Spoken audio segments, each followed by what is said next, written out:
Number one comedian here in Philadelphia. Number one comedian here in Philadelphia.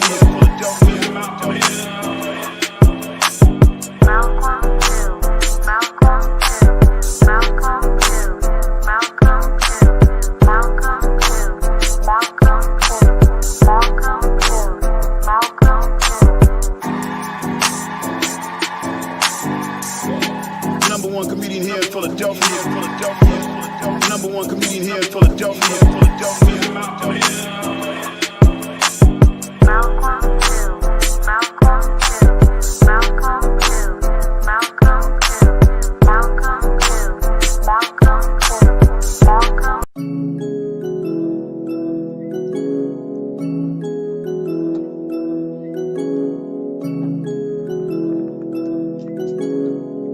Platinum Touch presents the show you all been waiting on. And now, it's time for the Hill-arious Show with comedian Malcolm Hill.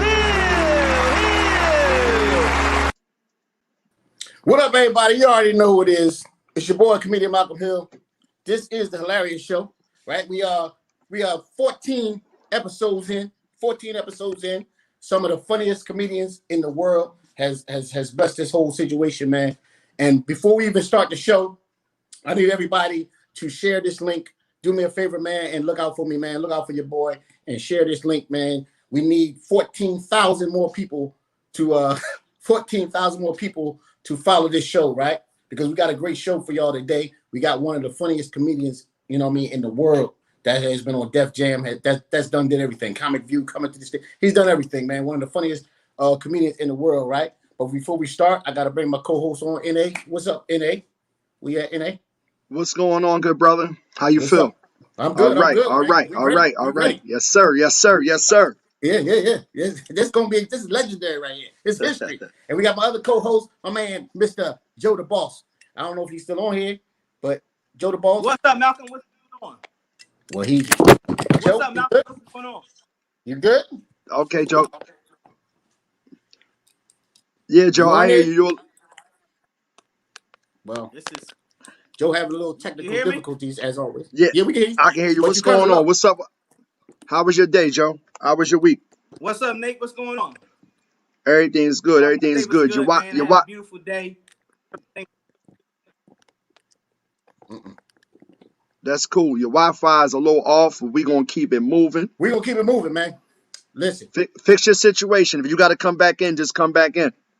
No, he's all good. Plus, we got the beautiful Lady Shine gonna be on here telling us, you know what I mean, what's going on in the world. You know what I'm saying? Because there's a lot of stuff going on in the world, right? And this brother that I'm gonna bring on to the stage, bring to the show, is an honor to have him, my man, Mr. Red Grant, right? But I'm gonna tell you real quick a situation about Red. Let me tell you a situation. All right, he might not really realize this. Me and Red, we did a show in Jersey, right? Now, the promoter, I can't remember this guy's name. It's a Muslim brother with a red beard, right? Muslim brother with a red beard, right? Can't even remember his name. But we did a show out there, right? So, like a month later, the same promoter was having a show, right? So he said, Malcolm, I want you on this other show. Now, Red wasn't on the next show. He wanted me on this other show, right? Red got this joke, right? He don't know what I'm about to say right now, but Red got this joke where he's talking about. I'm gonna say it a little bit. He said, "You ever notice a roach, and you over there, and somebody noticing the roach?" He said something like that, right? And they notice you noticing the roach. Hilarious. I'm not going the way he do it because that's his shit.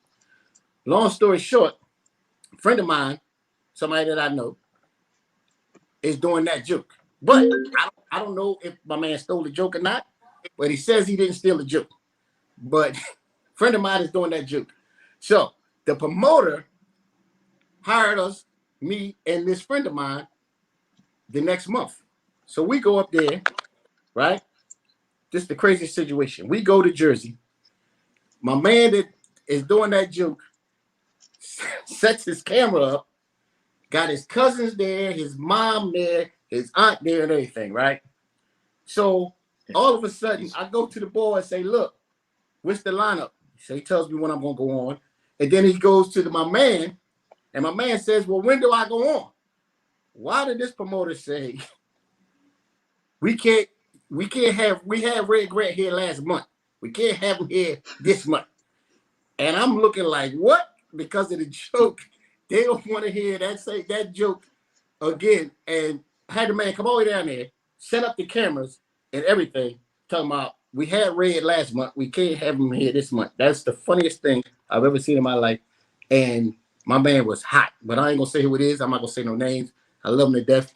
Anyway, long story short, don't use nobody else's jokes because shit come back to bite you in the ass. Anyway, with all that said, we're going to bring my man on from Def Comedy Jam, Showtime. He's been on everything, man. Nate, make some noise for my man, Mr. Red Grant. Make some noise for Red Grant. Hey, yo, I'm over this joint laughing like a mug. Hey, Malcolm, I'm over this joint cracking up. He said we had Red last month. We can't have him here this month. We done seen Red last month. He let the nigga come all the way down there, set up a camera, had his mom in the seats, his cousin. He said, man, listen, man, we booked Red last month. We can't have him here this month. Yo, I will never forget that shit, man. Hey, don't take nobody's shit. Hey, yo, that's funny. That's funny to me, man, because hey, that's what that if you was in that situation to hear that, then you was in a situation where you saw a promoter really trying to not just be a promoter, but be a comedian at the same time. He waited. And, yeah. He waited until the nigga set the camera up. He waited till the nigga was about to perform. He had his cousins there. He said, we had Red here last month. We can't have him again. I said, what? Oh, my God. That was the first thing in comedy, nigga. What? Hey, comedy be funny, though, because, like people, we know each other. So like if I see you, like, your material, and I go out and I see, like, you go rip a stage, and you see me 2 months later, or somebody that's from where you from see me 2 months later hitting your joint harder than you hit it. Right. You know, that's disrespectful. Like, yeah. Well, because they've been practicing your shit. They've been working on your shit. You ever notice a roach and they notice you noticing the roach? Yeah. And I probably look, the funniest thing is I tell people all the time, you can have it. Oh, well, let me have it then. Shit. Yeah, you can have it. Because I make up so much material. Let me timestamp that. Let me timestamp that. Let me add that joke. But I don't want to get to the show and the nigga say we had Red Grant last month. We can't have him here again this month. Hey, that's why it's so important to stay creative, brother. Like I tell people all the time, just stay creative. You know, they can't take that part away from you. They can take. You can get older. You can get like stupid, but they can't take your creativity. Yeah, that's true. I mean, like you can lose all your physical boundaries to be on stage and all the silly, crazy, but if you can still think, and you know, Bill Cosby was still sitting in chairs, like he would just sit down the whole. I mean, I didn't see it like live, but I saw it like on TV. He sat down like for an hour or something in a chair, but they couldn't take his brain. Yeah. You know, well, look, man, we're gonna bring it to we're gonna start it over from the beginning. You gotta set your camera on something. I tell them every time. I tell them every time to set that camera up. Set your camera on something. Every time. It's shaking. It sounds like a wind tunnel with somebody punching your phone. Yeah. Listen, you gotta find a little lap child to put it. Where your child at? I know you got a kid, a puppy or something in the house. Let me hold my laptop. Tingle, let me hold the laptop. Look, man. Listen, I want to know, how did you get started into stand-up comedy? What made you want to do stand-up comedy? I want to know that. You want the truth? Yeah. All right. So the truth is, I had a bad attitude, right? And because I had a bad attitude, you know, I lost a lot of scholarships, football scholarships and stuff like that. Okay. And when I came home from losing my scholarship, I worked at a car dealership, and I knew I couldn't like really sell cars because they gave you $200 a week, and you had to cover that money by selling cars. Right. I sold 3 cars the whole time I was there in 2 months. Right. 3. Yeah. So you need to do something else. You needed something else to do. Yeah. One of the cars I sold was to a young lady that ended up being my girlfriend. Right. Oh wow. Came back and said, "You don't have to work there. You can come live with me. Go back to school."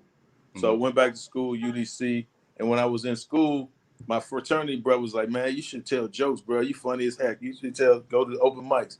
So I started going to open mics in DC at Adams Morgan, and I started getting funny. And when I got about 6-7 months in, Bob Sumner from Def Comedy Jam, he was in DC. He saw me and a few of my folks. He was like, "Y'all should come up to the Peppermint Lounge and see if y'all can get on the Def Comedy Jam." Wow. So you got on there early in the game, like when you did that set on Def Jam. I was 19. Wow. And you was just starting. Yeah. Well, goddamn, nigga. Well, goddamn. I know. I mean, it don't. I know. He said, "I know." This nigga said, "I know." I know. I know. Well, goddamn. That's I thought that took years to work right there. Hey, that's why when the youngs be like, "Hey, I remember when I used to look at you on Comic View. I was sneaking and looking at you on Comic View." I was like, they don't even know. I was 21, 22-year-old, just like, like. That's it. Crazy. I mean, my mother kicked me out, not really kicked me out, but at 17, I graduated, right? So I got a scholarship to Savannah State to play football. End up playing football, and it's just like, I was out the house early, so I had to grow up real quick. Right. So once I got on Def Jam, I went over to Teen Summit because Teen Summit wanted to hire me because I did a special with Teen Summit. So they was like, "Do you want to move to New York and host some of the Teen Summits?" I was like, yeah. I said that quick. Yeah. Mm-hmm. They was gonna pay me $500 a week. Okay. I mean, $500 a week is a lot of money in the back then, yeah. Especially back then. Even Absolutely. Now, if you get $500 a week, $500 a week is good money. Okay, it's $2,000 a month. You know what I mean? Right. Of course, you can't really take care of no big old family with it, but but you can. At that point, my rent was $400. I bought a bodega. Man, I produced probably 10 segments for Teen Summit, and then I started working for BET. I remember Teen Summit. Yeah, I started producing, writing, and doing behind the scenes because Teen Summit, when they sent me to New York, they said,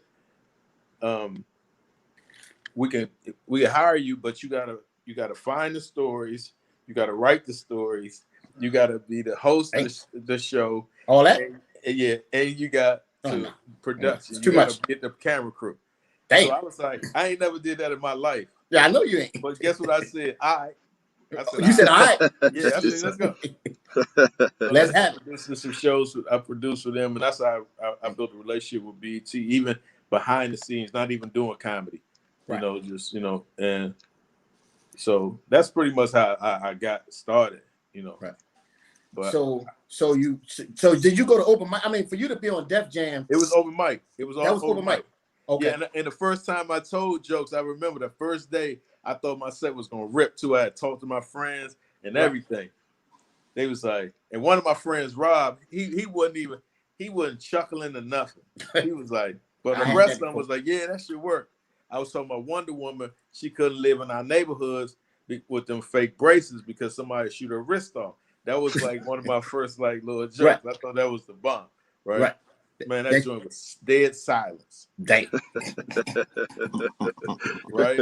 They ain't boo me, but you know what I'm saying? Hey, they, I don't know if they ain't boo, but they ain't laugh. And it was quiet as hell in there. I hate quiet. No, I hate quiet. I can take that. I can fight that. I can fight that.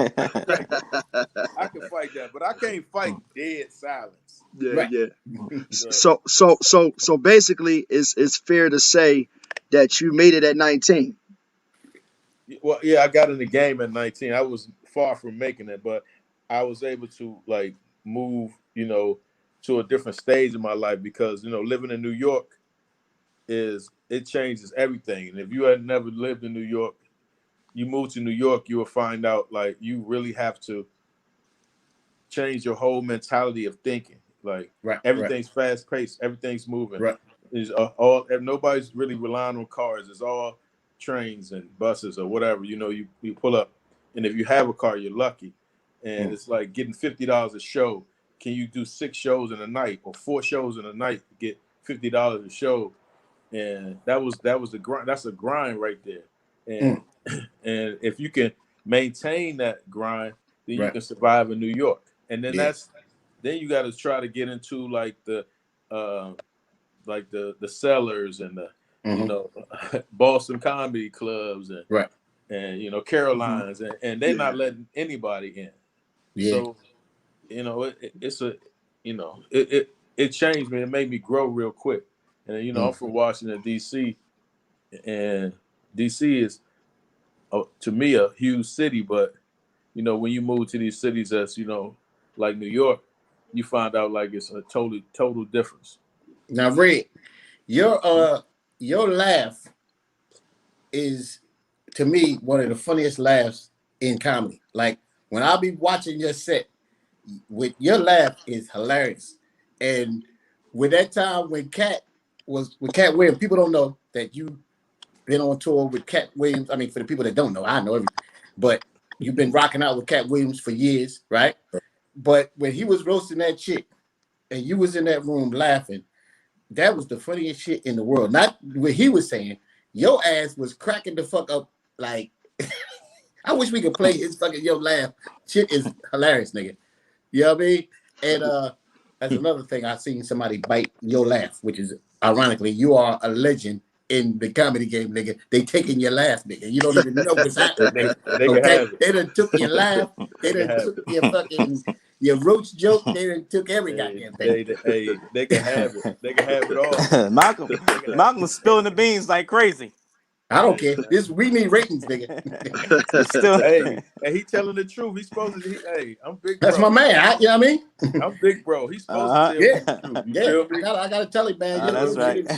You on stage right now, nigga, and you don't even know it, nigga. You in Detroit right now, nigga. You don't even know it, nigga. It's a nigga laughing right now in Detroit right now, nigga. Now look. Now people come up to me all the time, be like, "Hey, such." I ain't gonna name no names, but they be like, "Yeah, he stole your laugh." Or and it's been many people. Like it's a lot of people. It's not just one person who stole it. It's like I know. It's a lot. You nigga. And they got little different like medics of it, because nobody was really using it. They laugh in their comedy set. Nope. It might not maybe like a not snicker, like that. Not like that. Snicker, but I straight up, I be laughing when I'm on stage. I'm really in my in my pocket. Right. Like I really love to laugh. Like and it don't be just funny to the audience.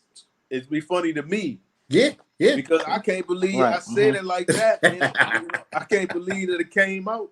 Like, sometimes I laugh and I be like, God, you allowed that to come out so perfectly. Right. I'm telling you, it's like he's right. If you having fun on stage, I'll be laughing more than the people laughing. And then the jokes come out better because you're having a good time. You know what I'm saying? And it's like, But anyway, another question real quick. How did you come in contact with Katt Williams like that? How y'all two is like real tight. So how did you rock out with him like that? I mean, to have you opening for him sometimes, like I wouldn't have you opening for me. You see what I'm saying? So for you to open for the man is like, why would you say you wouldn't have me opening for you? Well, unless I'm saying you ever notice a roach. You ever know? Because I don't want you to open for me, because I might want to use your roach. You know what I'm saying? You're never supposed to have somebody open. Malcolm, wow. Yeah. You're going to be remembering. Hey, Red, he been wanting to tell you that story for a long time. Hey, it's all good. I'm open ears. I'm all open ears, though, Joe. Mm-hmm. He learning. He learning what's going on out here. He learning with the streets. That show was a long time ago. He said we had Red Gret here last time. We can't have me this time. Nigga. Okay, we done seen the joke, but you had the nigga drive all the way down there. Okay, Malcolm, you might as well just tell us who it was. Oh no, when our ratings start to listen, when our ratings start to go down, then I'll feel everything. But right now, we rising. But hey Nate, you know I'll say it, Nate. Okay. I know you will, Joe. Hey man, Malcolm that's gonna how tell our me when it's ratings over. get better. You know, no, we ain't gonna do that though. We ain't gonna, that means it's one of Malcolm's. That means it's one of Malcolm's close friends. Because there's only certain people. If there's somebody not close to, he gonna say it. Yeah, I would have said it. I would have said it, but I can't do that. I can't do that. Man. But he know what goes on in the business. He know that. I remember that show. We was in Jersey. Yep. Yeah. Oh well, damn. So you know too. So Red, what's the newest things that's going on? I know I just seen you posting something up with Snoop, and you was working on something. You've been doing a lot, with the vote type thing. What's going on with that? Well, I partnered up with the Hustlers Guild and Matt Barnes, and I'm the vote, and we just wanted to get to all of the HBCUs in America. Okay. So we, Yasmin, Selena, with her power, she reached out to all, I think it's 500 and something historically Black colleges. Wow. And we got with all the SGA presidents, and we got with all of the student governments to push voters registration and to get out the vote, early voting. And, it's just something that's real powerful that I'm doing these quarantine months. Also working on, we just finished a program called the Hustlers Hangout. And I brought my friends like Anthony Anderson, Snoop Dogg, Ricky Smiley, Just Hill-arious, and my man from Eat Clothing. And we just, came together and did some virtual learning sessions for kids so they learn more about, during these times and understand that we're never going to forget about them. So we did that. That went real well. And now we're pushing, me and Dog big gamers, so, we always pushing the gaming situation, esports situation.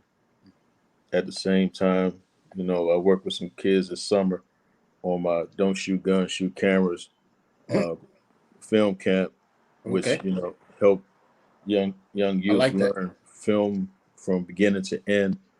They wrote the script. They actually shot the script for 3 days, and now they're editing the script. So, we're trying to teach them filmmaking, ages from 12 to 17, sorry. And, we just pushing the movement. I'm in DC trying to help as many, people as possible and use my platform because, of my popularity to show people a give back. Right, so right. That's what I'm working on now. I just started telling jokes again. My first show was back in Dallas since March, a couple of weeks ago, and then I did Atlanta, and then we're moving on to doing Baltimore next month, and then I'm going to do Mississippi. So I'm gonna do 5 shows a month in different cities. Oh, that's what's up, man. That's what's up. That's what's up. Hey, Joe, Red, I got a question. I got a question for you, Red. Go ahead. I got something good for you. Two-part question. Before you ask that question, make sure your folks go. I got a new special out too with Boogie Cousin called the Boogie Comedy Slam. It's on Amazon Prime. It's me, Mike Epps, my man Carlos Miller, Tony Roberts, and Gary Owens, and the joint is crazy. Yeah, so I can imagine. That's a hell of a lineup right there. Yeah, so I'll be trying to make sure I push all of that, and I got a new movie out with Katt Williams right now called 2 Minutes of Fame. Me, Katt, Jay Farrow, Hill-arious is in there. I saw that. That's dope. Yeah, everybody's in that movie. That's a good movie. Yeah, so we pushing that brand also. So, I'm just pushing, man. I got, I've been blessed to have things thrown across my desk, and I can say yes to, and there's been some incredible things. I ain't got nothing across my damn desk. I'm selling fish platters. I got the fish platters this Friday. Fish platters at my mom's crib this Friday. We selling. You ain't got shit across my damn desk. Come on, man. You got the Hill-arious Show, man. You got the Hill-arious Show, man. It's about to change for you, man. Come on, man. He done named 15 motherfucking things that he's doing within 2 minutes. I ain't got shit coming across my damn desk. That's some fucked up shit. I'm about to make up some shit, man. Silence coming. I just did Atlanta. We just did Baltimore. Hey, Red, I got DC. They got to look. We the only comedians doing comedy in the bubble. We got a whole bubble.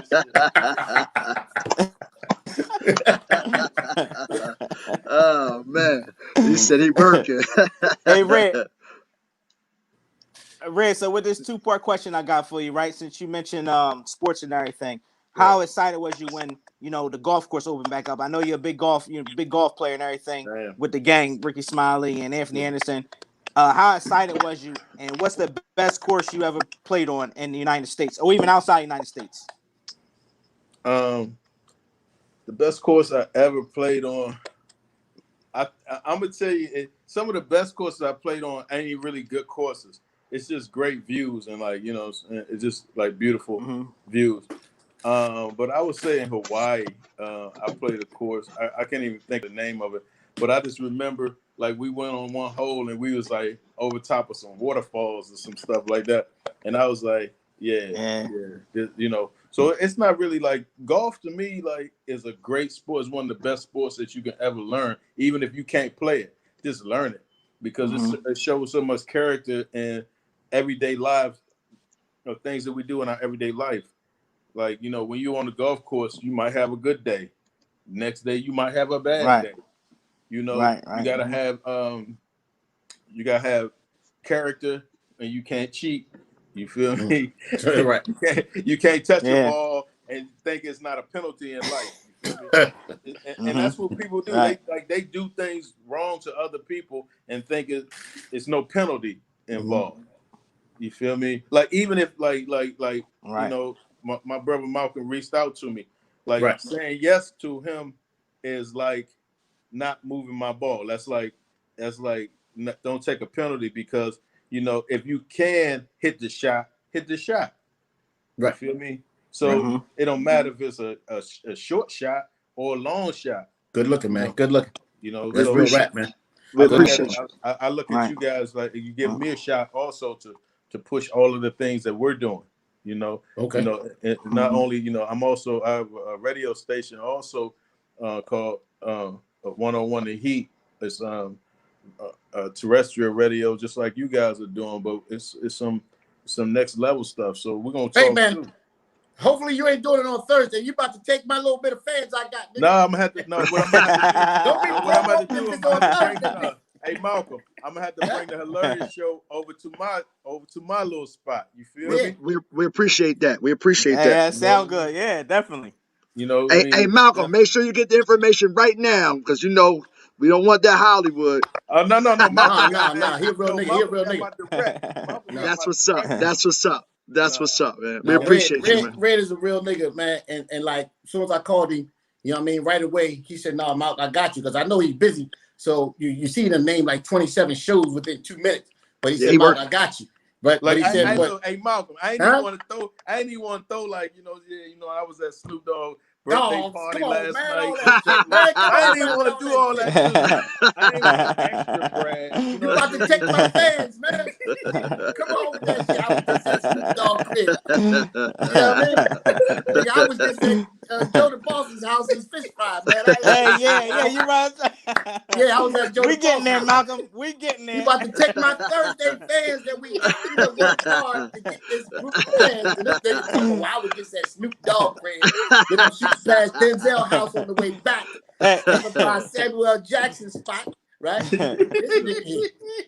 So I'm Red, trying to run my motherfucking show. Okay. So Red, you in LA now? Yeah, I'm in LA. Well, I live in DC and right now, but my family in LA too. So I go back and forth because like I said, I'm aspiring to run for mayor of DC 2022. I ain't what you doing laughing shit. at? No, this nigga doing everything. That's good shit. That's what's up. I'm saying I just aspire to do that. So I've been there a year That's right big. now. So that's big. I know I laugh a lot, but like that's like some of my serious stuff, like right. But I always tell them I don't want to never not be humorous in nothing I do. Right. Like I think it's humor in everything. Right. Absolutely. Right. Absolutely. I think we take stuff too serious. Like we be like we get too serious about stuff that don't really even mean. That's nothing. how I feel about it. That's how I feel. Man. People too serious, man. You can't be serious. You gotta have fun, like every day in any situation that you're in. You gotta have fun. And Joe, real quick, ask him what was the question of the day that we was gonna run. Ask my man what was the question of the day that you had. The question of the day was we talking about men and women, we talking about relationships, Grant, even husband and wife. Who is the head of the household? Now, is it the man because normally it's always been the man, or is it the person who makes the most money in the household? Yeah, who is the head of the household? That for me. Answer that, Rick. All right, who's the head of the house? First of all, I believe, and this is just my belief, that any righteous woman would say her man should be the head of the household, right? And she's the queen and pretty much the head. She run everything, so she's the head too. So you got two people that's supposed to be equally yoked mentally, should be like head they ship. That's why people got to converse with each other, because that's where the problem come in. Like, say my girl make more money than me, right? She shouldn't have. She shouldn't come in the house and feel like talk down to me. Or and the flip side, I shouldn't be talking down to her because she's doing better than me, and I'm all in my feelings. And some people get like that, all in their feelings, and you think you better than me. No, what you should do is relax, and you guys should just sit on the couch and rub each other's feet or whatever y'all do, and talk about where we're gonna share these profits so we can continue to make our families grow. See, that's the problem, right? And Willie Lynch messed us up. That's all I'm gonna say. And if you don't know who that is, you need to read the Willie Lynch documentary. And it's so deep, it's so deep, like I be looking at stuff like maybe too deep, and maybe I shouldn't say this on y'all show. No, say it. You gotta say it. Okay, so I be looking at things like this. Willie Lynch came to America. He had all these slaves, right, and Europe. And he stood on the banks of the river in Virginia, and he told people, if you use this doctrine I'm about to give you, you will control our slaves for 400 years, right? They will perpetually use this against themselves and perpetuate for 400 years if you do it right. That was in 1712. Well. Or 1612, one of them two. 400 years later, we look, it's really 408 years later, we still perpetual against each other. He said the light skin, you got to put the light skin against the dark skin. You got to put the male against the female. You got to put the old against the young. The ones who live in the hill against the ones that live in the valley, and if you put them together, they will hate each other. Right? So I looked at it like, okay, now fast forward to 2020 when, it's not only just us perpetuating the hate towards each other, it's more people hating, the more people hating, the more people hate, right? So how do you stop the whole Willie Lynch situation where we can all come together and just look at each other like normally? So I be on some I really be on some, I want to see everyone come together. Definitely I want to see my African Americans come together, but why we can't come together with other races and cultures and we all make this a beautiful time, and let's not us perpetuate the hate that has been perpetuated onto us. You feel me? So that's why we're looking at life, right? And that's like some of the reasons why I be wanting to, aspire to run for office, and you know, because you need people who really are not just politicians. They really humanitarians. Like I'm a humanitarian. I feel like I love humans. Right. Like I think human beings are beautiful. Like I think that we don't respect each other enough. Okay. You're right. You're right. So, that's even in the comedy. That's why I tell them that. That's what when you say they steal my jokes and they can have it. When I say they can have it, I really mean they can have it.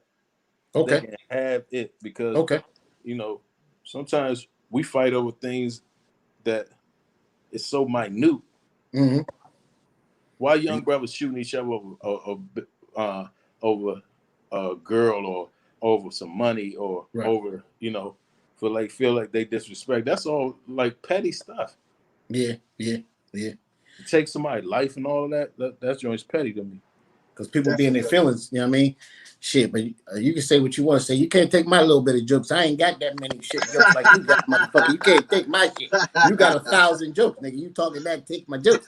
But hey man. Hey, one thing I know about you, Malcolm. One thing I know about you, bro. You so creative. I'm glad he said that.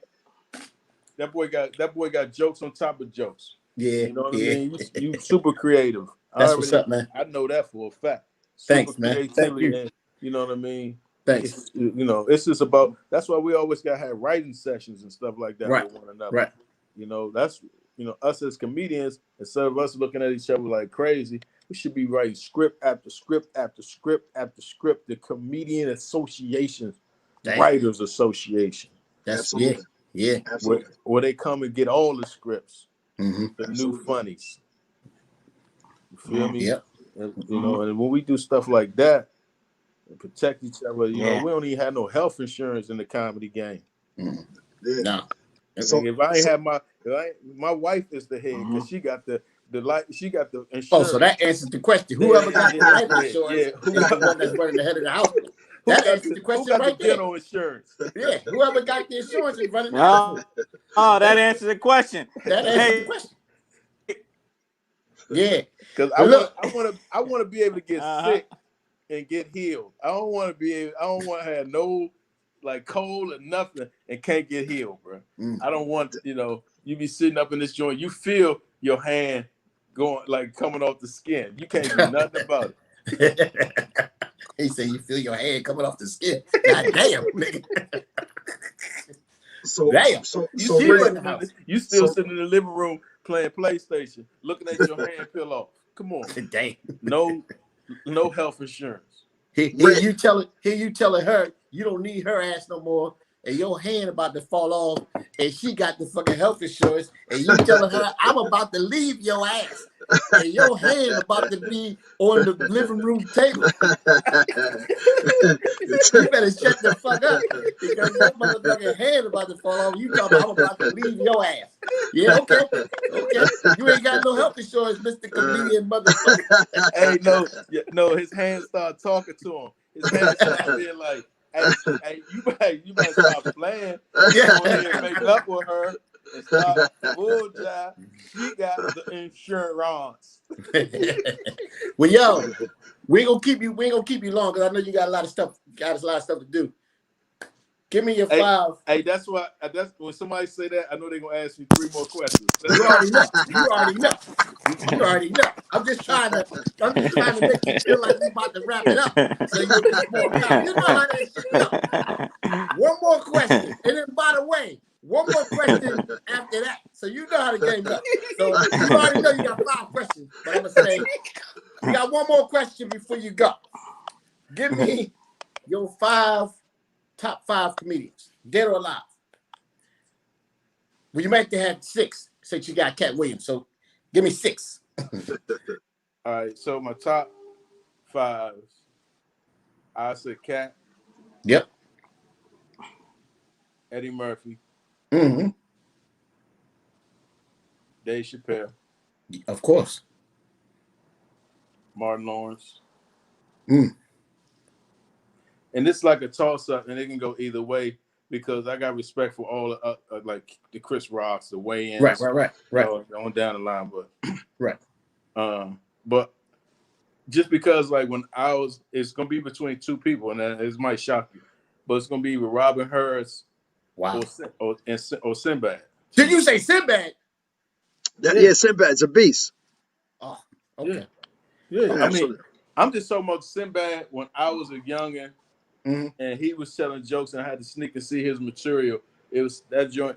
It showed me how to tell jokes in the story form. Yeah, true that. Oh, yeah, he's good at that. He is definitely good at that. I'm not gonna lie. But okay, everybody always say that same 5 right there. I need you to give me a different 5 because. All right, so I'm gonna give you my new age. Yeah. No, that was a different 5. That's what I'm looking for. Yeah, let's go. Yeah, get that new age. Let's see what he's gonna say. I'm gonna go. I mean, and this ain't. I'm still gonna go Katt Williams. Then I'm gonna go Mike Epps. Of course. Okay, you're gonna throw Red Grant in there. Then Okay. I'm gonna throw like a D-Ray, like Corey Holcombs, DC Young Flies. Like I like Just Hilarious is like, and I'm going deep. I like Ha Davis is. You know, I hung out with him the other night. Right. I like certain people that even if they ain't the fun, like they on that level on the stage, right? How they making the world laugh? You got to put them in there too. Yeah, true that. They definitely, you know, like DC Young Fly definitely doing his thing. Of course, you know, I work with DC a lot. I work with Corey Holcomb. Corey Holcomb is a beast in his own way. Deion Cole. Oh yeah, Deion Cole. I can go down the line. JB Smooth. I can go down JB Smooth. I'm going to say you ain't say JB Smooth. I was going to say JB Smooth. You gotta say JB Smooth.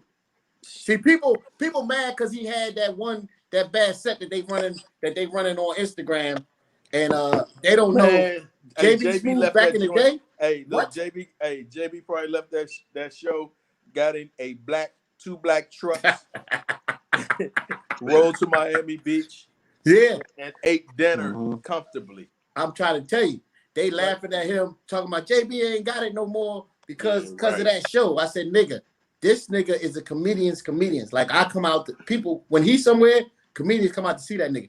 That nigga's a beast. He just had a bad set, but you know, it's all good. But listen, man, because I know you got to run, man. It's an honor.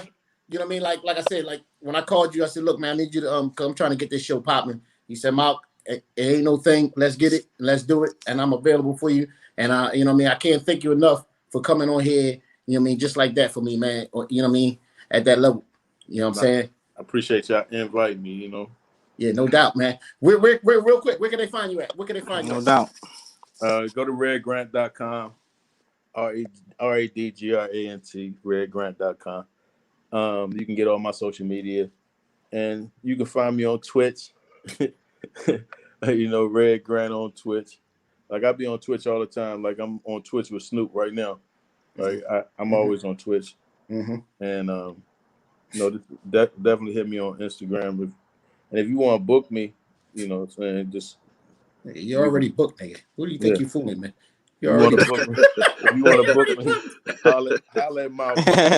You already booked, nigga. Let me get some of your scraps, nigga. Let me get some of your leftovers, nigga. You know what I mean? I'm about to go to Snoop crib. I'm about to go to. All right, man. Yo, Red, thank you for coming on, man. It was a pleasure to have you. All right, man. All right, bro. All right, man. I'll get with you, man. Yeah. Definitely, man. Appreciate you. Thank you, bro. Be safe. Yeah. All right. Yeah. I'm about to go to Snoop crib. I'm about to roll over here. I'm about to. What the fuck, man? We ain't doing something right. We ain't doing something right, Malcolm. You'll be there soon, man. I'm about to run for mayor. Soon, Malcolm. Thinking about running for mayor and thinking about But anyway, this is the Hill-arious Show. We got JoetheBoss in a right. Lady I'm back, baby. I'm back. We I still had to doing pay it, my baby. bill. Where's Lady Shine at? She on there? Where's Lady Shine at? Oh, she on here? Yeah, she here. All right. The beautiful Lady Shine. What's up, Lady What's Shine? going Are you on? in? My Wi-Fi. Hi, peace. Oh, there we go. There she go. What's going on, Lady Shine? Oh, I'm enjoying this show. Another great show. I really love what Red Green had to say. I love guys who basically use their platforms to like empower and build and bring the community together. So I love what he said about you know, about what we need to do as a people and come together and things of that nature. You know what he said. Yeah, he's definitely a good dude. He's definitely a good dude. Yeah. Definitely a good dude. Yep. Yeah. I really enjoy his interview. All right. So it is a lot going on in the world today. So I'm gonna use my 10 minutes to get as much as I can. Of course, you know tonight is the 2020 last presidential debate, so that's gonna be like the best comedy show of the year, and also probably the Grammy. I'm getting ready to tune in. Yeah, Grammy nominated horror show. So get your popcorn and your tissues ready. Right. Yes, absolutely. Now, Lady Sean. Yes, sir. This real fast. So I heard this debate. They was cutting each other mics off. Yeah. So what they're going to do because like if you heard, if you listen to the first debate, you know they kept on going over their time limits and everything. Both of them did actually. So with this debate, they're going to cut their mics off after their time is up. So that's gonna it's gonna be real funny. All right. I got a feeling that even though they cut their mics off, you know our boy Trump is going to be yelling anyway. So it's going to be really, really amusing. I can't wait to see it tonight, really. It's going to be amusing, but it's you know, we laugh at these things, but it's really scary because this is the man who's running our freaking country, okay? Yeah, that's true. Moving on, there's a lot in the news. Now, have you guys heard of Purdue Pharma? The big controversy with Big Pharma? No, what's happening? No, I didn't hear nothing about that. Oh, okay. So all I eat is chicken. What's going on with the chicken? No, it's not chicken. So Purdue Pharma is the maker of OxyContin. So remember, they're the big. Okay. Big, well, you guys know it's a big opioid crisis here in the U.S. And so they're blaming Purdue Pharma, which is big pharma, with the opioid addiction, because basically they knew that opioids were addictive. However, they advertise it, they push it to the community, and now we have this crisis on our hands. So they agreed to plead guilty to 3 federal criminal charges for its role in creating the nation's opioid crisis and will pay $8 billion to close down the company. Now, this is the thing that's sort of funny about that. So they're saying that they filed bankruptcy, so they don't really have the money to pay these, pay it out. So they're going to dissolve the company, and the government is going to take over the company. And so the government is going to control the creation of the opioids. Joe, turn your camera sideways. And monitor it. So to me, that's a little scary. You got all of these people locked up in jail for selling crack and all this stuff or whatever. Yeah, these people, and I mean, they're paying more than $8 billion.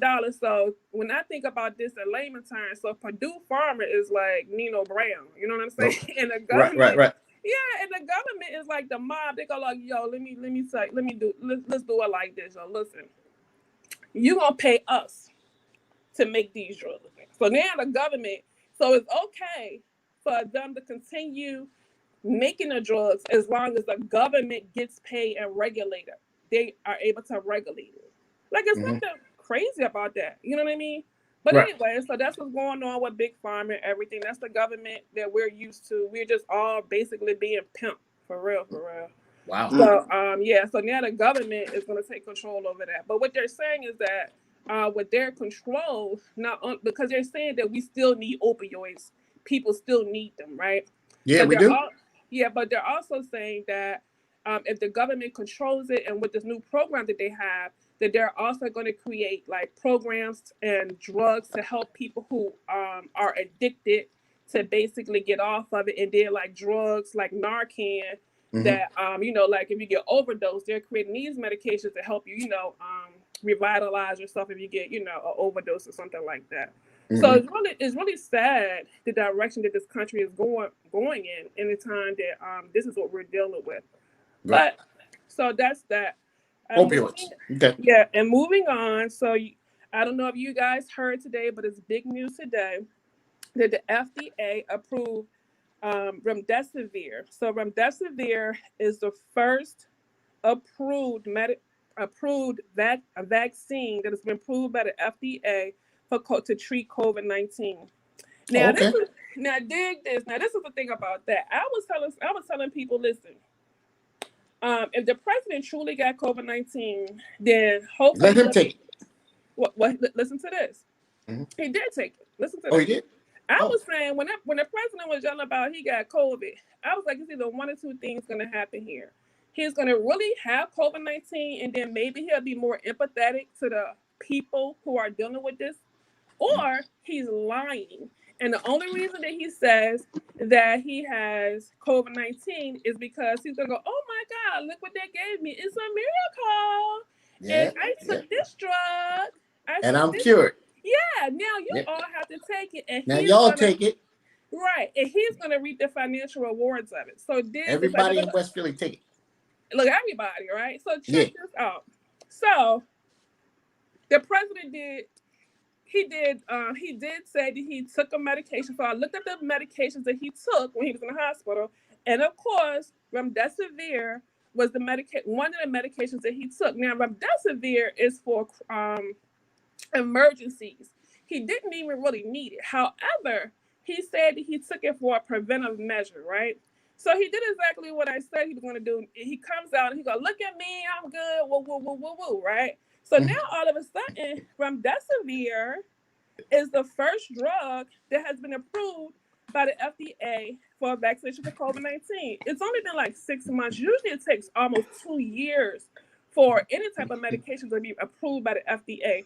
But here we go. It's less than 6 months and we already got this drug approved. I did a little bit more digging, guys, and guess what I found? Oh, did you? Yes, I did. That's what I did. What did you find? So, I did a little. Check this out. I don't know when you got time to do because you was. I did a little, but listen to this because I knew it. I said. You had time to do that today? I said, listen to this. I said, if a drug is going to come out on the market, you better believe that the president is going to financially benefit from it. And guess what I found? The company that creates remdesivir, that pharmacy, the president is financially invested in. Mm-hmm. Okay. So it's a real big coincidence. Yeah. Is all I'm saying. Mm-hmm. That this is the first drug. You know what I'm saying? So the only reason is because I feel like that the president, his thing is, you know what? He feels like that he may not win this presidency and he has to secure his financial future because he has lost a lot of money in his presidency. And so I believe he's going to secure his financial future off of us because he's going to make it mandatory for a lot of people to take this medication. Are you going to take it? Are you going to take it? Y'all asked me that question last week. If I have to take it, and I'm pretty sure I'm going to, because I work in the healthcare field, I'm pretty sure I'm going to be mandated to take it. If I'm mandated to take it, I'm just going to pray before I take it. But if I do not have to take it, I'm not going to take it. I don't trust it. Are you going to take it, Joe? Possibly. Okay. Yeah, I would take it. I'm quitting. Yeah, I would take it. If your job says it's mandatory to take it, I'm quitting. It ain't been tested. Would you take it? Put something in your arm and take it. I'm gonna quit. I'm gonna quit and get unemployment because they can't do that. You already don't gave me the flu shot. Now you want to give me this? I'm not taking it. All right. I'm sorry. Well, things that's already in the flu shot. Yeah, well, that's a decision that we're all gonna have to make really, really soon because I know that's coming down the pike real quick. And the last thing I have is that you probably already heard that there is a surge in COVID-19 cases. So we're having another spike, and they're saying that we're going to have another wave and possibly another shutdown. Another shutdown? Yeah. Shut the stores down? Possibly, because we're having another wave or another purge in COVID cases. So this is what I would say about that. This is going to be my tidbit for the week as it applies to COVID. Everybody who is listening to this podcast, please take COVID seriously. What has happened is, I believe, is that because we've opened up more stores and we're sort of going back to normal, that people are getting too comfortable, but we cannot get comfortable. And what has happened? People have gotten comfortable. They have let their guard down. They're saying that a lot of people are meeting together, like having house parties and things of this nature or whatever. So we're getting too comfortable, and we need to actually we actually need to take precautions, even more precautions now, you know, because of spiking again. So let's continue to wear our masks. Now, I'm just gonna tell you something that I did. Like, I worked literally with COVID patients the whole time. I never, you know, literally side by side COVID patients. My coworkers got it. I never got it. And did you see anybody at your job? You work side by side. At your job passed away. Yes, a whole bunch of people. I know a whole bunch of people that passed away. Matter of fact, 2 of my coworkers, they took it home, and their husbands died from it. Oh yeah, I've seen a lot of people die. I work in healthcare. I've seen a lot of people die from COVID. Right now, my aunt, she's in Connecticut. She works in healthcare. She has private duty. Her and her client, they're both in the hospital from COVID. It is no joke. I think a lot of people, if you don't, you know, see it firsthand, you just think it's a joke. And then you look at the president. Like I said, I don't even really think that he really had it. And people take it. They think it's a joke.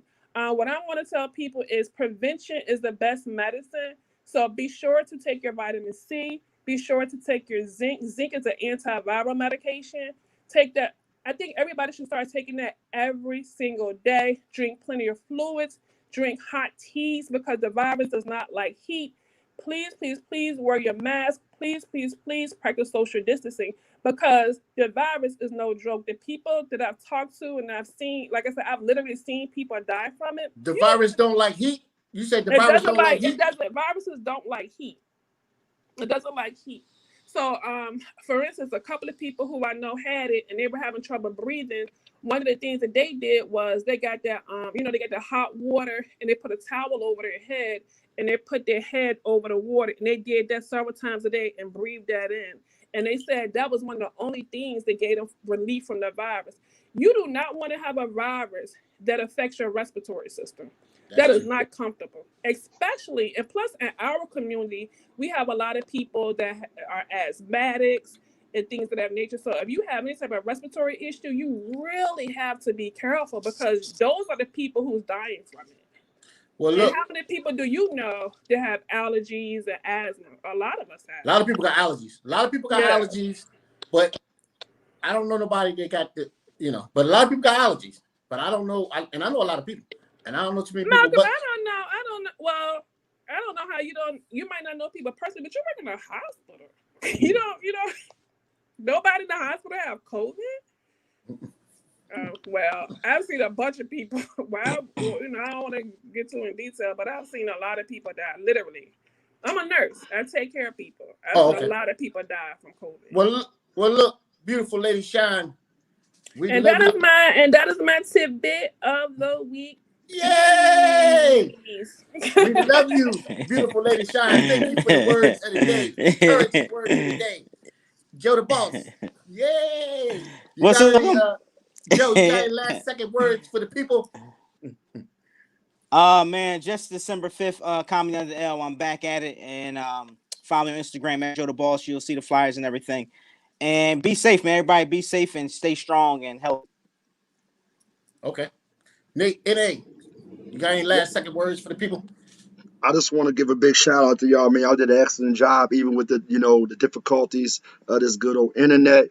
Right. I want to thank Red Grant. I want to thank Lady Shine because she was about to do like they said and get taken down. She did an excellent job today. Man, you're a fool. Listen, man. Take her down how? What kind of take her down, Nate? Listen, man, just joking. It is the Hill-arious Show each and every Thursday from 7 to 8 o'clock, man. I'm glad for everybody that logged on, man. We out of here. We're going to see y'all again next week. The Hill-arious Show. Make sure y'all share this video, all right? We out of here. Peace. We already know.